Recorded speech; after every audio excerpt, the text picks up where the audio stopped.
Anong mensahe ang kailangang marinig ng mga Pisces sa period na to? Pwedeng nangyayari na itong magiging reading natin or mangyayari pa lang. Kung hindi man para sa inyo itong magiging reading natin, di ba para sa someone na malapit sa inyo o sa someone na kakilala nyo mismo. Mga may lumabas na gender, mamaya gawin nyo na lang energy. Masculine at feminine energy. Pwede rin naman na huwag nyo nang pansinin ang gender. Hindi ko masasabi kung anong magiging reading, kung positive ba o negative. Depende sa kung anong mapipick up kong energy. Walang masama kung papanoorin ang Sun, Moon at Rising sign kasi baka alin man sa mga yan ay mag-resonate na sa sitwasyon nyo.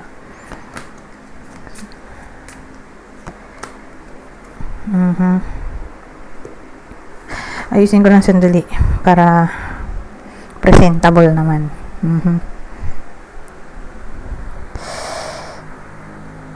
Hindi kasya ito dito na lang.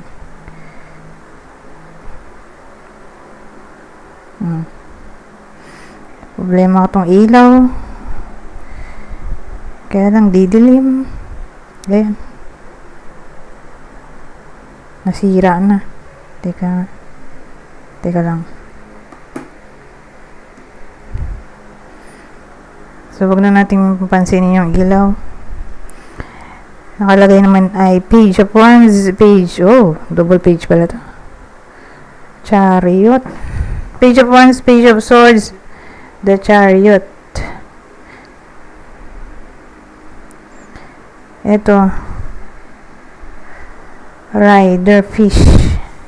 At sight. Anong topic dito?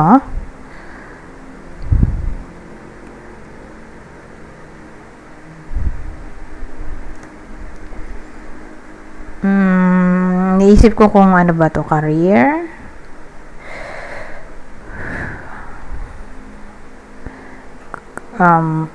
career, money, or separation.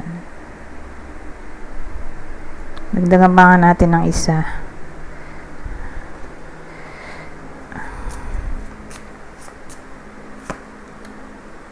Separation na to. Pero kasi mulit tong page. Dagdagan din natin yan. Ano yung double page?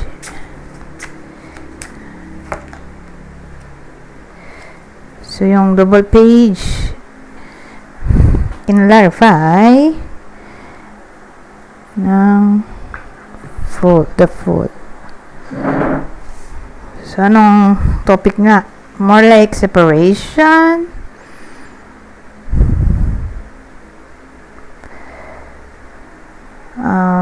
long distance relationship,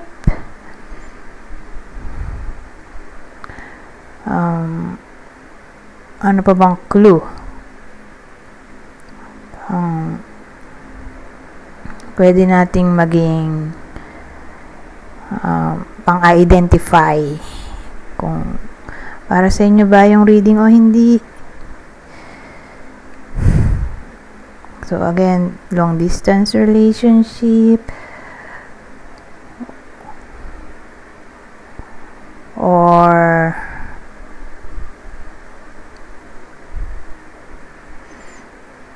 may sariling business sila, or isa lang sa kanila may business, or pare silang wealthy, or isa lang ang wealthy.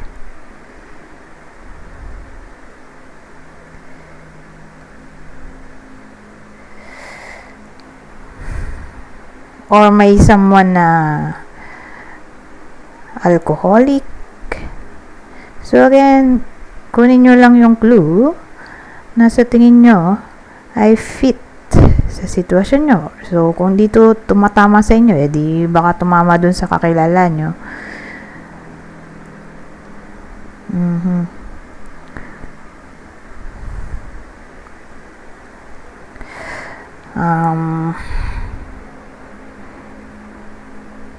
Kung ganun yung sitwasyon, dito na tayo papasok sa sa tarot natin. So, may something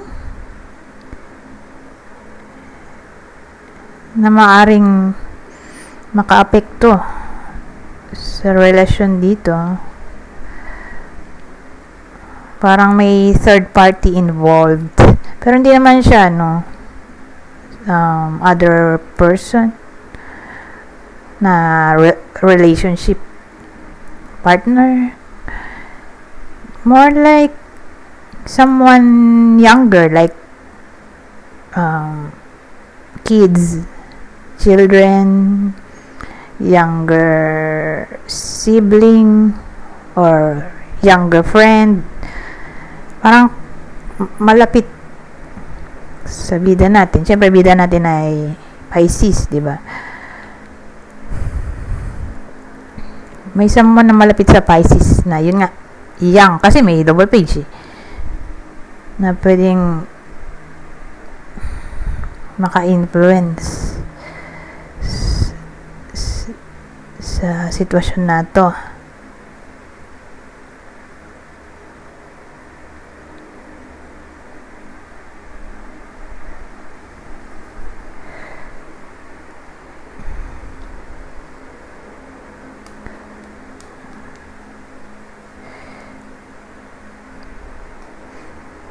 Ang dating kasi sa akin, yung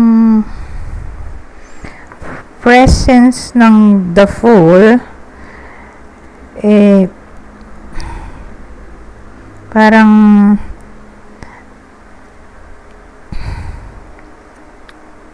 naapektuhan ng mga bata yung pag-iisip ng bida natin.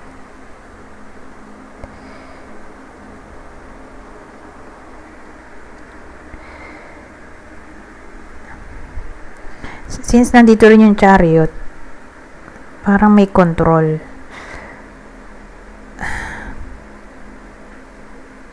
Sense of control.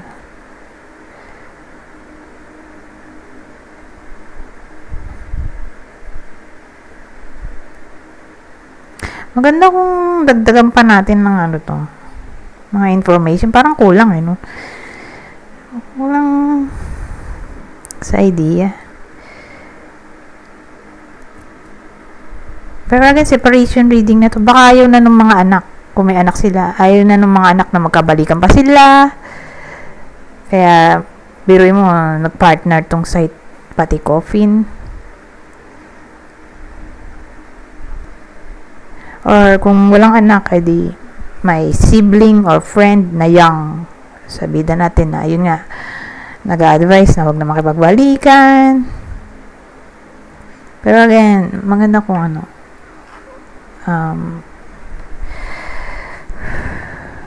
dagdagan natin ng information.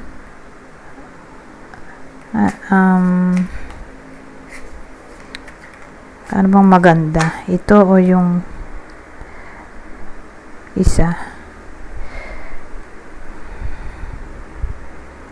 Ito na nga lang. Ito na lang.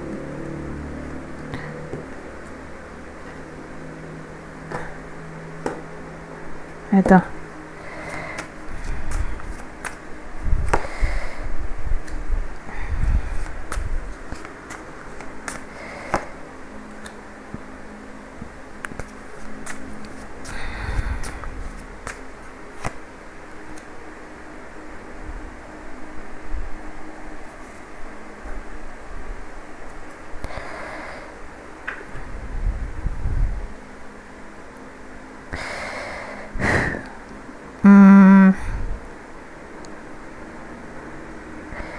Ang dating sa akin, itong sinasabi ko ang young people or younger person, tinutulungan niyang mag-move on na yung bida natin. Binibigyan niya ng inspiration para mag-move on. Ina-isolate niya kasi dito yung young people, tinutulungan niyang i-isolate yung bida natin mula dun sa ex-partner niya. Binibigyan niya ng inspiration para makapag-move on na totally. Ay, ang tanong, bakit? 'Di ba? Ano bang nangyayari? Bakit gano'n na lang yung desire nung young people dito? Kasi parang kinokontrol nila eh. May ano kasi tayo eh, chariot. Kinokontrol nila yung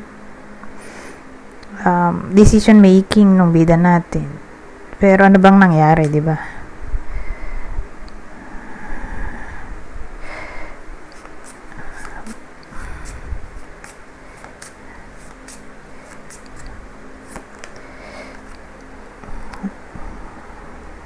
Parang di kasya.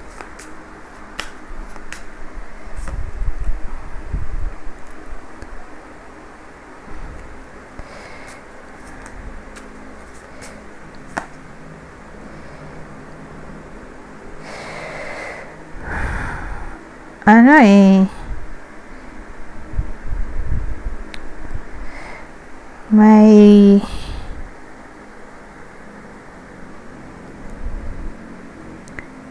jealousy.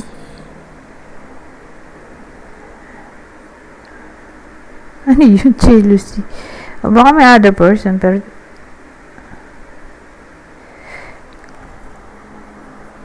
nagdagan ko pa to.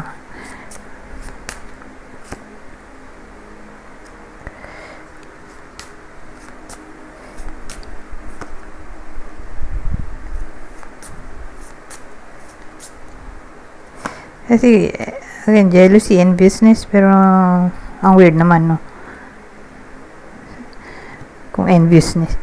So, since dalawa nga yung napipick up kong scenario, kinalarify ko na dito.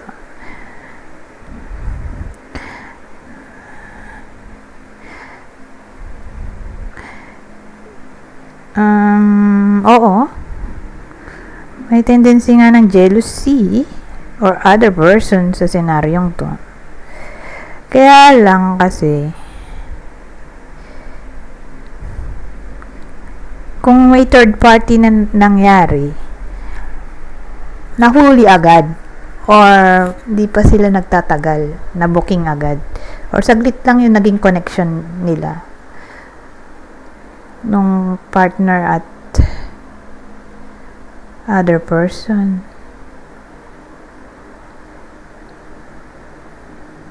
Parang fling-fling lang. Pero syempre kahit fling lang yon, syempre sign pa rin yun ng disrespect, di ba? Ground pa rin yun para hiwalayan. Kasi nga, para saan pa yung relasyon kung wala na kayong trust sa isa't isa? Kasi ganun yung nangyari dito, hiniwalayan eh. Nagkaroon ng separation, so probably due to cheating. Pero again, malaki chance na booking agad. Saglit lang.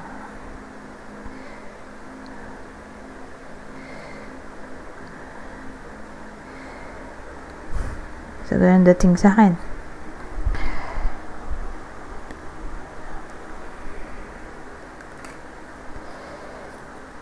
Kaya na masyado nang marami yung mga cards. Kailangan ko nang itabi.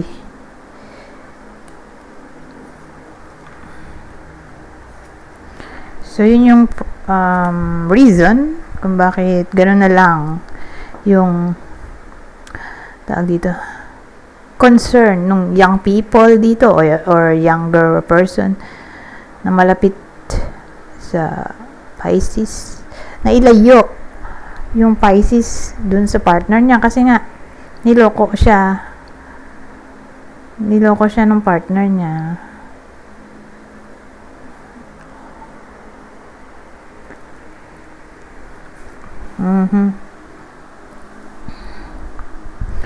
Ngayon, tabi na nga natin lahat.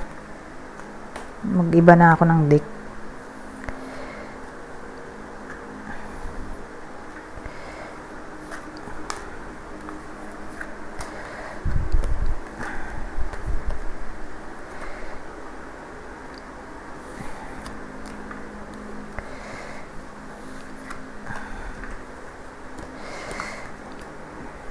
Ano yung magandang card?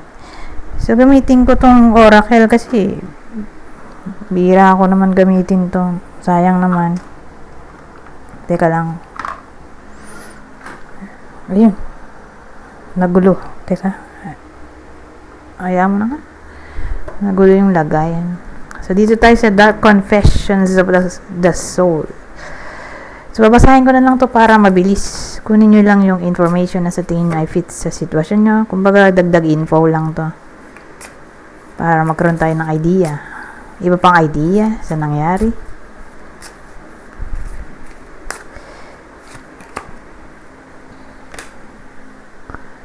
I have lost all control of my life. I keep messing up.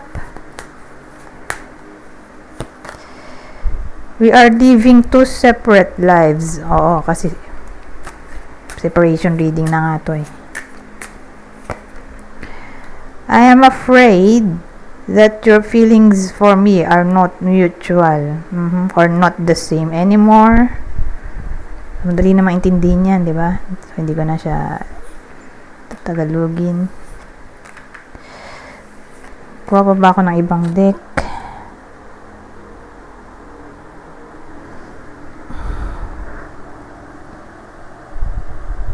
Ito, dagdag natin. Pero sandali, saan ko lalagay itong ano? Kinuha kong deck. Sandali. Ito naman. So, love message, no communication. So, again, babasahin ko na lang. Kunin nyo lang yung mensahe na sa tingin nyo ay fit sa sitwasyon nyo. Dagdag info lang to. Sabi, things moved so fast and I didn't know how to trust my feelings for you. Kulang ng S. Feeling ko kulang ng S. Ito. All I'm thinking about right now is how attracted to you I am.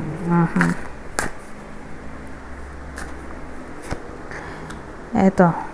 Karmic connection moving from the patterns.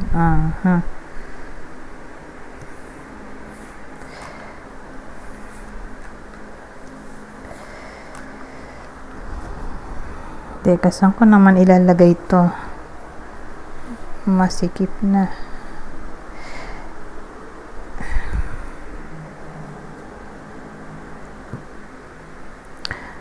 So, yan yung other information natin. Dito naman tayo magpo-proceed sa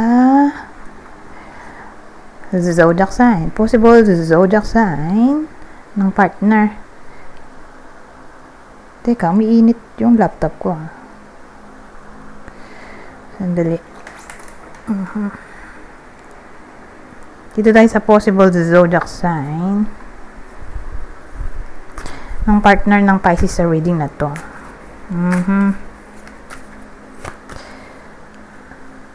So, possible zodiac sign ng partner ng Pisces sa reading na to ay Leo, isa sa Earth sign, Taurus, Virgo, Capricorn,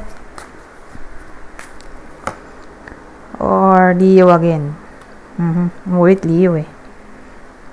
Ngayon, kung hindi man para sa inyo yung reading, di baka para sa someone na malapit sa inyo, kakilala o idol. Ito ang possible zodiac sign niya. Isa sa judgment pala to. Ano nga ba yung judgment? Pluto, no? So, Scorpio. Ito, isa sa water sign, Cancer, Scorpio, Pisces. Specifically, Scorpio, mulit eh. Scorpio. Ito, Pisces. Di yun. Mulit yung Scorpio, Pisces naman. Pisces. Kapwa nyo, Pisces.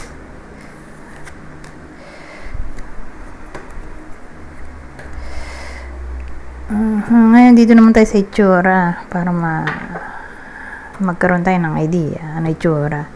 So, yung clue natin pwedeng tumama sa inyo. Kung di man tumama sa inyo, di baka dun sa person nyo, kakilala, or idol. Kunin nyo lang yung clue na sa tingin nyo ay fit sa sitwasyon nyo or sa kakilala nyo. So, may someone dito na matured. So, baka ganyan talaga itsura. So, pag ganyan, siguro nasa 50 pataas. Or isama na rin natin 40 pataas. Ano pa, 40 pataas. So, kung di siya literal na ganito, may edad na, di baka matured yung hitsura. Wavy hair. So, may someone na may wavy hair. Ito, unhealthy habits. So, may bisyo siya. Or addiction or ginagawang mali. Patuloy niya pa rin ginagawa. Ito, Hispanic. Or Latino. So pag ganito, baka nasa Spain to. Or South America. Or may lahing Kastila kasi yung mga Pilipino, di ba? Kinolonize tayo ng Spanish sa mahabang panahon.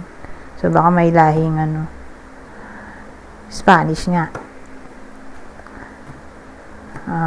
So kung walang lahing Spanish, baka foreigner to. So kung hindi literal na Spanish, Spanish. Baka language ay Spanish. Or kahit anong foreigner na lang. Pwede ring nasa abroad. May someone na nasa abroad.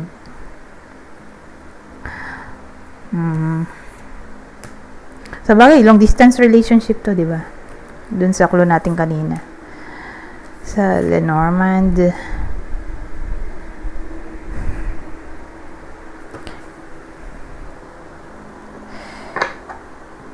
Ngayon, ano pa ba? Dito naman tayo sa susunod. Ano pang masasabi nito? Ibang senaryo na.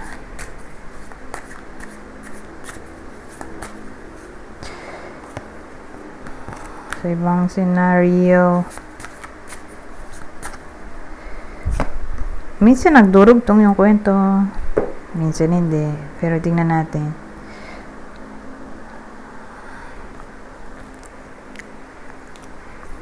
Salvation, feed out what doesn't serve you. Reevaluate the situation. Peace and contentment are coming to you. Ano bang tinutukoy dito? Eto, bida natin babae. Whether kayo mismo to na nanonood or person nyo or kakilala nyong babae. Cross evaluation.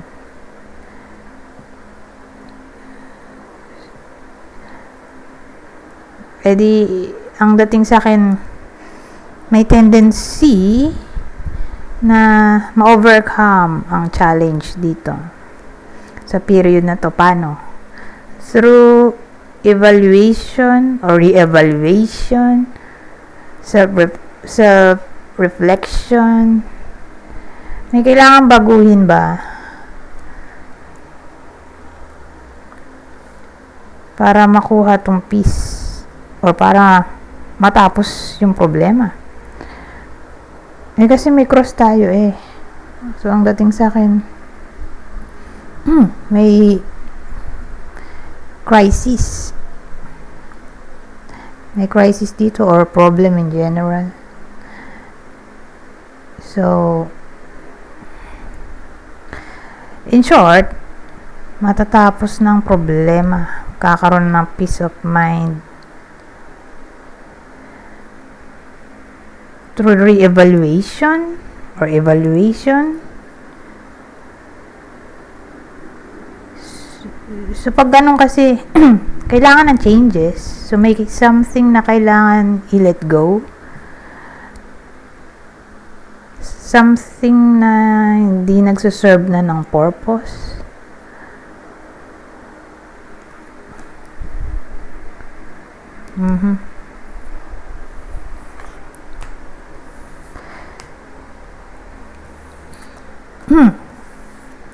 Ngayon, dito naman tayo sa susunod.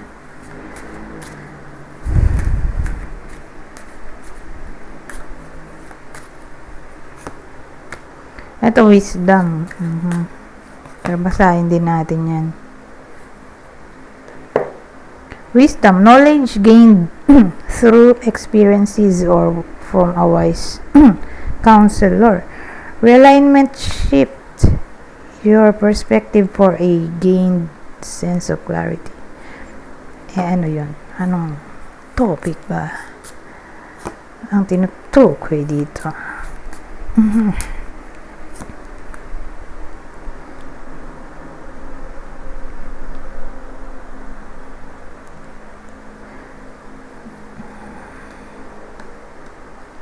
Well, ang dating sa akin overall, tungkol to sa work.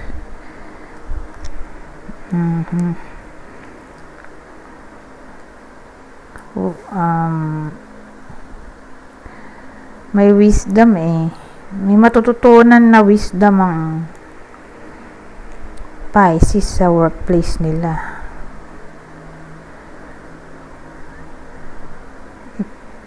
Doon papasok yung realignment.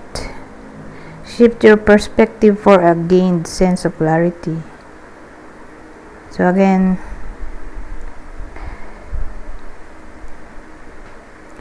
itong realignment ay tatama sa career.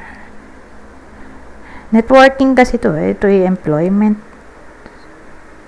Ito ay wisdom.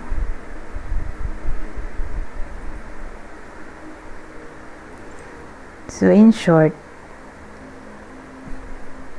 may lesson na matututunan ng iba sa inyo sa workplace.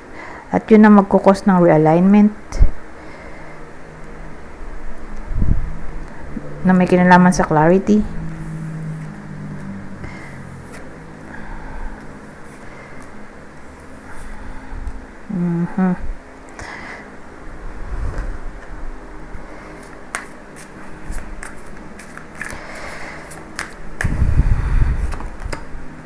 Ito, self-awareness. Oy, ito maganda, abundance. Pero tingnan pa natin yung dalawang card pa. Basahin ko muna. Self-awareness, tapping into your higher self, questioning routines and patterns, abundance, an inflow of money, love, or rewards.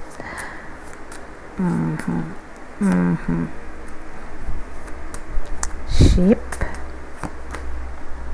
Oh, ito maganda. May key tayo. Abundance.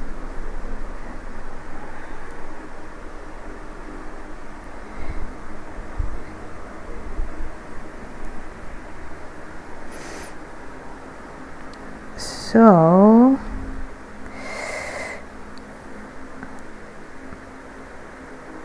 may ship tayo at key. So, ang dating sa akin may progress na maaring mangyari.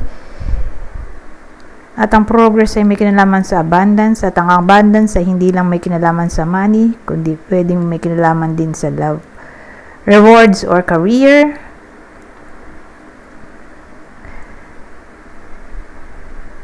Kaya lang, may self-awareness kasi dito So, parang ang dating sa akin, mangyayari lang to. Kung may self-awareness, so ano yung self-awareness na yun? Siguro tungkol sa red flags. Beware sa topic ng red flags. Kasi may patterns, routines tayo So, yun lang naisip ko na pwedeng i-relate sa patterns, routines na questionin. Dito, dapat alam ng iba sa inyo yung do's and don'ts. At yun nga, mga red flags. para hindi na magkamali ulit. Or para ma-assure na makukuha nga itong abundance.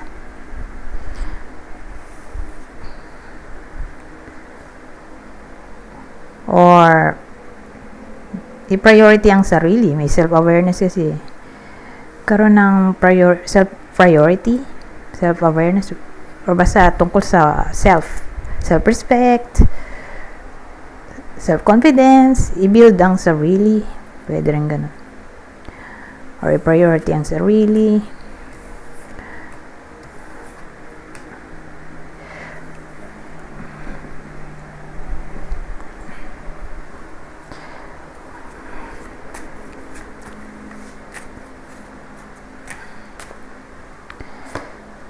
Ito, creativity.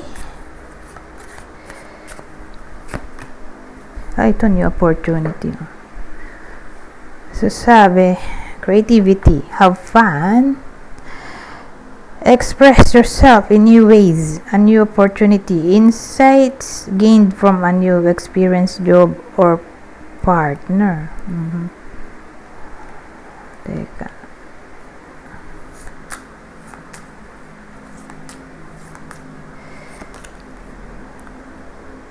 Tower.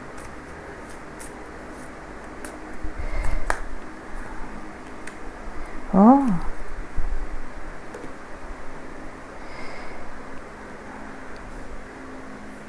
Tingin ko masi-surprise ang iba sa inyo. Kasi nga may new opportunity. So, inisip ko, ano ba to? Tungkol saan ba to overall? Kasi, di mo masabi kung alin dito yung new opportunity. New experience, job, or partner. Probably work. May tendency ma-promote ang iba sa inyo. Ngayon, kung walang work, di magkakaroon na ng work. Kung mag-a-apply, dun siya tatama sa work. May level up na maaaring mangyari. Or increase salary for some reason. Or baka maiba na ng job description ng iba sa inyo. So, mapunta na finally yung iba sa inyo sa job description na fit sa inyo, kasi may tendency na ganun eh. Hindi naman yun yung in-applyan nyo, kaya lang doon kayo binato kasi kulang daw ng tao, etc. Or let's say napunta kayo sa department na ayaw nyo. So, may tendency na malipat na kayo sa department na gusto nyo. So, ganun dating. More like, yung new opportunity ay all about career. Or, let's say, magkaroon ng bagong rules na magbe-benefit ang Pisces.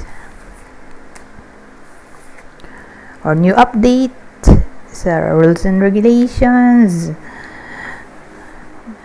Let's say, tungkol sa example lang. Work from home. May iba na gustong work from home. So, from the company, yung changes ay mag-work from home na lang yung iba. Or pwedeng maiba ang shift. Yung shift ng oras ng work. So, pang umaga, gabi naman. Or, from 8 hours na trabaho, naging 6 hours na lang. Yung mga ganong dating. May pagbabago. In a good way.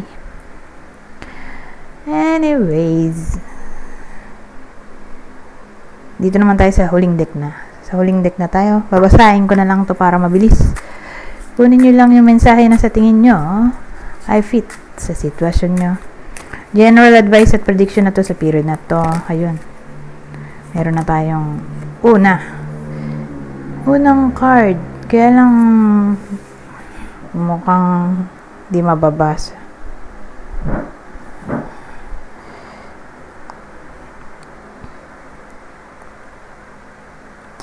So, sabi dito, family culture. Teka.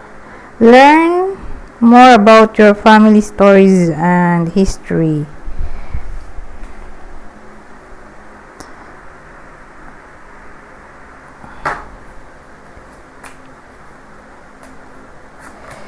Eto. So, sabi, you are gifted. You are very intelligent and talented. At ang huli,